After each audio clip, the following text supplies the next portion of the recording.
Maçavning marti intayin yuqori. O nayt Batur palvon.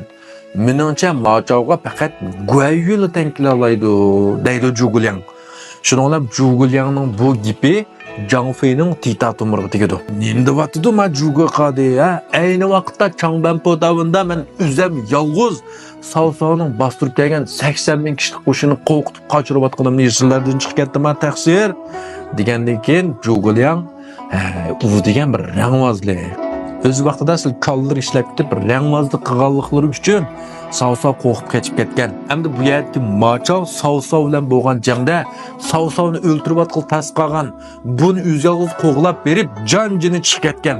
Qil qolgan o'ltirib atqili. Savsovni Machavga Machav Lübudin qilishmaydigan bir baturka deb baho bergan.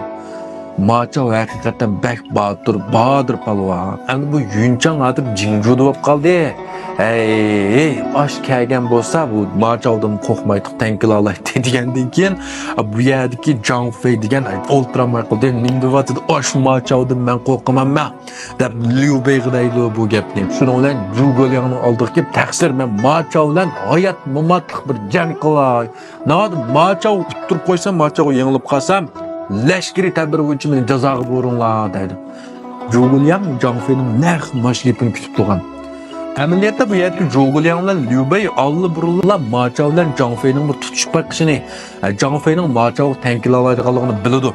Biroq bu yerdə Zhang Fei'nin Züyca Zhuang təyi en yaxşı haltı bilen, en cezbedar cenguvar haltı bilen jang qilsin Machav bilan.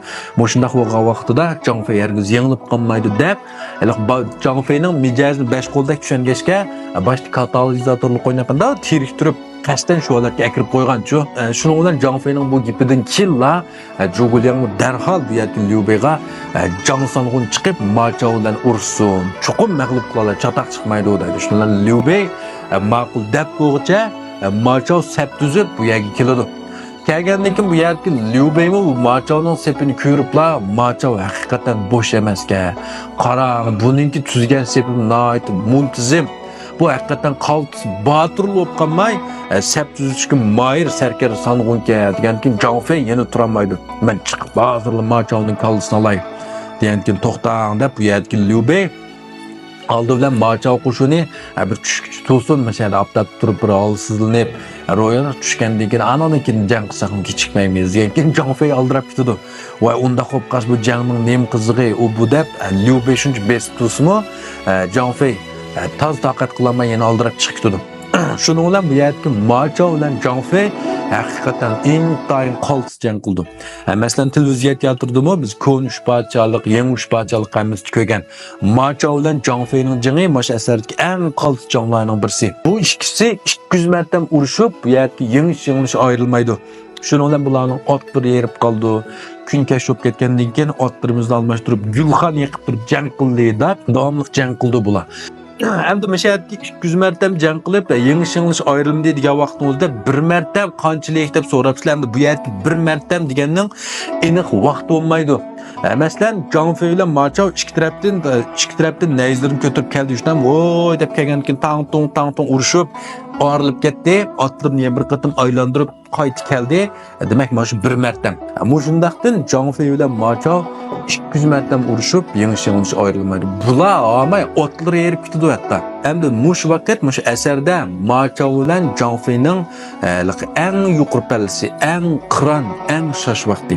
Ushbachalik haqida qilsak qarsak, har bir Baturning, har qanday bir sangunning eng katta, eng qiron, shosh, yuqori pallaga chiqqan vaqtlari bor. Endi Machav bilan Zhang Fei'ning vaqtlari dal mush vaqtlar eng qaltis vaqtlari deb sanaladi. Endi bu kechisim jang qilib, yangish ayrilmaydi. Bu yerda Liu Bei mu Machavni nihoyat yoqtirib qoldi.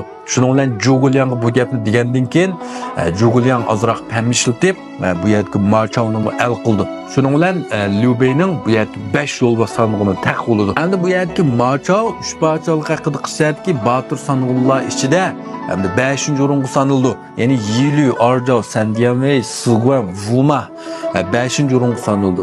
Endi eng dastlab burungi vaqtlar sanalgan vaqtda Machav 2-o'ringa tizildi ekan. Birinchisi Liu, ikkinchisi Machav ekan. keyin bu yerki ikkinchisi Jovin bo'lib, Machao 5 tizilgan. Endi bu yerki oldingi 10 aylan deylik, butkul asarga oldingi 10 aylanning orasida lekin undaq cho'ng g'oyat va farq yo'q. Birinchi, ikkinchi sanalgan bilan hech qaysi birisi-birisidan qilishmaydi. Unda esa bu yerki Machao Liu Beiga al bo'lib 5 yo'l va sanog'unning birisi bo'lgandan keyin Zhuguliang bilan Simayining o'tirisidagi jangda Machao o'tirib chiqdimi? Bu vaqtning o'zida bu yerki Simayi Machaodan sizlarcha qo'rqamdi. Simayi 3 parchalik haqida qissadiki, donishmanlar qatorida necha yo'rung tizildi. Simayining butkul hayotini tushunib boqqisi bor do'stlar. Filmning ostiga Simayini yeshon, ya'ni Simayining butkul hayoti to'g'risidagi 30 minutlik bir filmni esib qo'ydim. Men sizlarga yana shu Uyg'urcha, nurg'unlarda qaysi tilda deb so'rabsizlar. Mana Simayini yoqtirgan Simayi orqali mana shu 3 parchalik haqida qissaning bir yeshimni anglab boqay degan do'stlar. Ostidagi ularni setib anglab boqsanglar bo'ldi. Rahmat.